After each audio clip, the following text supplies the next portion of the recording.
ನಮಸ್ಕಾರ. ನಾನು ಶಾಲಿನಿ ರಜನೀಶ್, ಮುಖ್ಯ ಕಾರ್ಯದರ್ಶಿ, ಕರ್ನಾಟಕ ಸರ್ಕಾರ. ಇವತ್ತು 1ನೇ ಏಪ್ರಿಲು. ನಾವು ಬಹಳ ಮುಖ್ಯವಾದಂಥ ಒಂದು ಹೆಜ್ಜೆಯನ್ನ ಕಾಲಿಡ್ತಾ ಇದ್ದೀವಿ. ನಮ್ಮ ಸಂವಿಧಾನದಲ್ಲಿ ಲೋಕತಾಂತ್ರಿಕ ವ್ಯವಸ್ಥೆಯಲ್ಲಿ ಜನರಿಗಾಗಿ, ಜನರಿಗೆ, ಜನರಿಂದ ಆಡಳಿತಾತ್ಮಕ ವ್ಯವಸ್ಥೆಯನ್ನ ಮಾಡಬೇಕು ಅಂತ ತಿಳಿಸಲಾಗಿದೆ. ಅದರಂತೆ ನಾವು ಜನರಾಗಿ, ಅಂದ್ರೆ ಸಾರ್ವಜನಿಕ ನಾಗರಿಕರಾಗಿ ನಮ್ಮ ಜವಾಬ್ದಾರಿ ಏನು ಅಂತ ತಿಳ್ಕೊಳ್ಬೇಕು. ಅಧಿಕಾರಗಳ ಬಗ್ಗೆ ನಾವೆಲ್ಲರೂ ತಿಳ್ಕೊಂಡಿರ್ತೀವಿ, ಆದರೆ ಜವಾಬ್ದಾರಿಯು ಅಷ್ಟೇ ಮುಖ್ಯ. ಉದಾಹರಣೆಗಾಗಿ ನಾವು ಪ್ರತಿ ಸಲ ಯಾವುದೇ ಒಂದು ಚುನಾವಣೆ ನಡೆದಾಗ ನಾವು ನಮ್ಮ ವೋಟನ್ನ ಹಾಕಲೇಬೇಕು ಅಂತ, ಇದು ನಮ್ಮ ನಾಗರಿಕ ಜವಾಬ್ದಾರಿ. ಅದೇ ರೀತಿ ದಶಕದಲ್ಲಿ ಒಂದು ಸಲ ನಮ್ಮ ದೇಶದಲ್ಲಿ ಒಂದು ಜನಗಣತಿ ವ್ಯವಸ್ಥೆಯಲ್ಲಿ ನಾವು ಸಕ್ರಿಯವಾಗಿ ಪಾಲ್ಗೊಳಿಸುವುದು ಕೂಡ ನಮ್ಮ ಜವಾಬ್ದಾರಿ. ಇದರಿಂದ ನಮಗೆ ಏನ್ ಪ್ರಯೋಜನ ಆಗತ್ತೆ ಅಂತ ಪ್ರಶ್ನೆ ತಮ್ಮ ಮನಸ್ಸಲ್ಲಿ ಉದ್ಭವ ಆಗುತ್ತದೆ. ನಮ್ಮ ಈ ಜನಗಣತಿಯಲ್ಲಿ ನಾವು ಪ್ರತಿಯೊಬ್ಬ ನಾಗರಿಕರ ಮನೆಯ ವಸ್ತುಸ್ಥಿತಿ ಏನು ಅಂತ ಅದರ ಬಗ್ಗೆ ತಿಳ್ಕೊಳ್ತೀವಿ. ಅದ ನಂತರ ಅವರ ಮನೆಯಲ್ಲಿ ಇರ್ತಕ್ಕಂಥ ಎಲ್ಲ ಸದಸ್ಯರ ಬಗ್ಗೆ ಕೂಡ ಮಾಹಿತಿಯನ್ನ ತಿಳ್ಕೊಳ್ತೀವಿ. ಈ ಮಾಹಿತಿ ಬಹಳ ಸುರಕ್ಷಿತವಾಗಿರ್ತದೆ.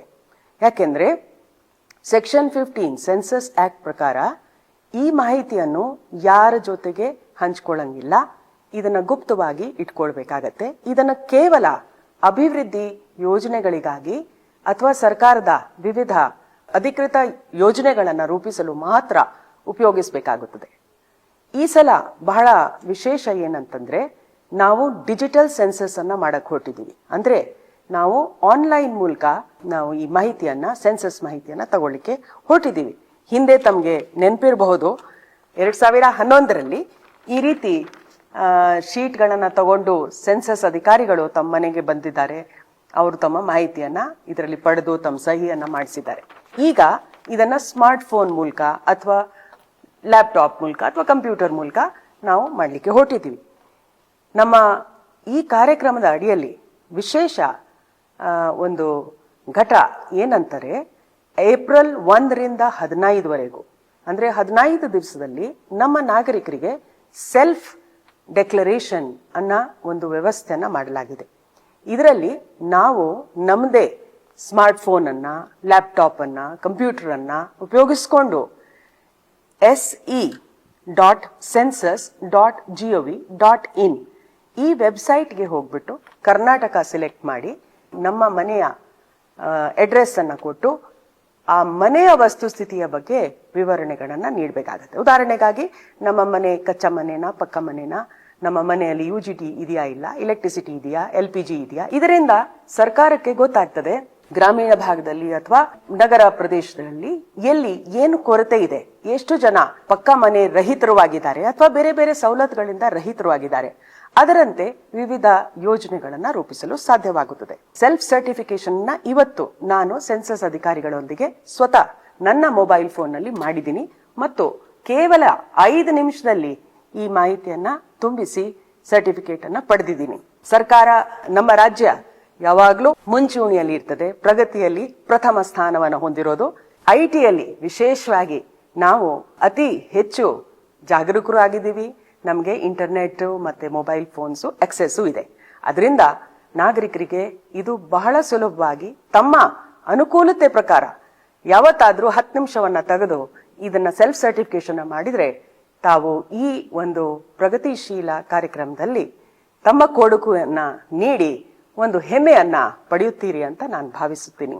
15 ಏಪ್ರಿಲ್ ಒಳಗೆ ಈ ಸೆಲ್ಫ್ ಎನ್ಯೂಮರೇಷನ್ ಅನ್ನ ಮುಗಿದ ನಂತರ 16 ಏಪ್ರಿಲ್ ಇಂದ 15 ಮೇವರೆಗೂ ಗಣತಿದಾರರು ತಮ್ಮ ಮನೆ ಬಾಗಿಲಿಗೆ ಬರ್ತಾರೆ. ತಾವು ಈ ರಿಜಿಸ್ಟರ್ಡ್ ನಂಬರ್ ಅನ್ನ ಸೇವ್ ಮಾಡ್ಕೊಂಡಿಡ್ಬೇಕು. ಆ ನಂಬರ್ ಅನ್ನ ಅವರಿಗೆ ಹೇಳಿದ್ರೆ ಅದು ಒಂದ್ಸಲ ಅವರು ಚೆಕ್ ಮಾಡ್ತಾರೆ. ನಿಜವಾಗಿ ತಾವು ಹಾಕಿರೋದು ಮಾಹಿತಿಯಲ್ಲಿ ಏನಾದ್ರೂ ಬದಲಾವಣೆಗಳು ಅಥವಾ ಏನಾದ್ರೂ ತಿದ್ದುಪಡಿಗಳನ್ನ ಮಾಡೋದಾದ್ರೆ ಅವರು ಅದನ್ನ ಮಾಡ್ತಾರೆ ಮತ್ತು ಒಂದು ಸರ್ಟಿಫಿಕೇಶನ್ ಅನ್ನ ಅವರು ಮಾಡ್ಕೊಳ್ತಾರೆ. ಈ ಎಲ್ಲಾ ಕಾರ್ಯಕ್ರಮದಲ್ಲಿ ತಾವು ಯಶಸ್ವಿಯಾಗಿ ಪಾಲ್ಗೊಳಿಸಬೇಕು ಅಂತ ಈ ಮೂಲಕ ಕೋರುತ್ತೆ. ಈ ಜನಗಣತಿಯ ಮಾಹಿತಿಯನ್ನ ನಾವು ಡಿಜಿಟಲ್ ಮಾಧ್ಯಮ ಮೂಲಕ ತಗೊಳ್ತಾ ಇರೋದ್ರಿಂದ ನಾಗರಿಕರ ಸುರಕ್ಷತೆಗಾಗಿ ನಮ್ಮ ಅಧಿನಿಯಮ digital personal data protection act 2023 section 8 ಅದರ ಪ್ರಕಾರ ಈ ಮಾಹಿತಿಯನ್ನ ಯಾರು ಯಾರಿಗೆ ಹಂಚಿಕೊಳ್ಳಂಗಿಲ್ಲ. ಒಂದು ವೇಳೆ ಹಂಚಿಕೊಳ್ಬೇಕಾದ್ರೆ ಸದರಿ ನಾಗರಿಕರ ಅನುಮತಿ ಅತಿ ಅಗತ್ಯವಿರುತ್ತದೆ.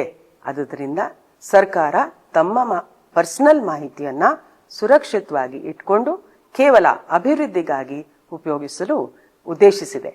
ನಮ್ಮ ರಾಜ್ಯದ ಮಾದರಿಯನ್ನ ಬೇರೆ ಎಲ್ಲರೂ ಅನುಸರಿಸಲಿ ಅಂತ ಭಾವಿಸುತ್ತಾ ಬನ್ನಿ, ನಮ್ಮ ಜನಗಣತಿ ನಮ್ಮ ಅಭಿವೃದ್ಧಿ ಈ ಒಂದು ಯೋಜನೆಯಲ್ಲಿ ಎಲ್ಲರೂ ಭಾಗವಹಿಸೋಣ. ಒಂದು ವೇಳೆ ನಿಮ್ಮ ಹತ್ರ ಸ್ವಂತ ಮೊಬೈಲ್ ಫೋನ್, ಸ್ಮಾರ್ಟ್ ಫೋನ್ ಇಲ್ಲ ಅಥವಾ ಕಂಪ್ಯೂಟರ್ ಇಲ್ಲ ಅಂತಂದ್ರೆ ನೀವು ನಮ್ಮ ರಾಜ್ಯದ ಸುಮಾರು ಸೇವಾ ಕೇಂದ್ರಗಳಲ್ಲಿ, IT ಸೇವಾ ಕೇಂದ್ರಗಳು, ಸೇವಾ Sindhu, citizen service centre, Bapuji ಕೇಂದ್ರ ಮುಂತಾದ ಕೇಂದ್ರಗಳಲ್ಲಿ ಅಥವಾ ಸೈಬರ್ ಕ್ಯಾಫೇಸ್ಗಳಲ್ಲಿ ಹೋಗಿ ನಿಮ್ಮ ಮೊಬೈಲ್ ಸಂಖ್ಯೆಯನ್ನ ಕೊಟ್ಟು ಆ ಡಿವೈಸ್ ಮೂಲಕ ನಿಮ್ಮ ಸ್ವಗಣತಿಯನ್ನ ಪೂರ್ಣಗೊಳಿಸಬಹುದು. ಅದರಿಂದ ನಾವು ಎಂಟೈರ್ ಈ ಪ್ರಾಸೆಸ್ ಅನ್ನ ಇನ್ಕ್ಲೂಸಿವ್ ಆಗಿ ಮಾಡಬಹುದು. ನಾವು ಯಾರನ್ನ ಹಿಂದೆ ಬಿಟ್ಟು ಹೋಗದಂತೆ ಮಾಡ್ಕೊಳ್ಬೇಕು ಅಂತ ನಮ್ಮ ಎಲ್ಲರ ಜವಾಬ್ದಾರಿ. ಧನ್ಯವಾದ.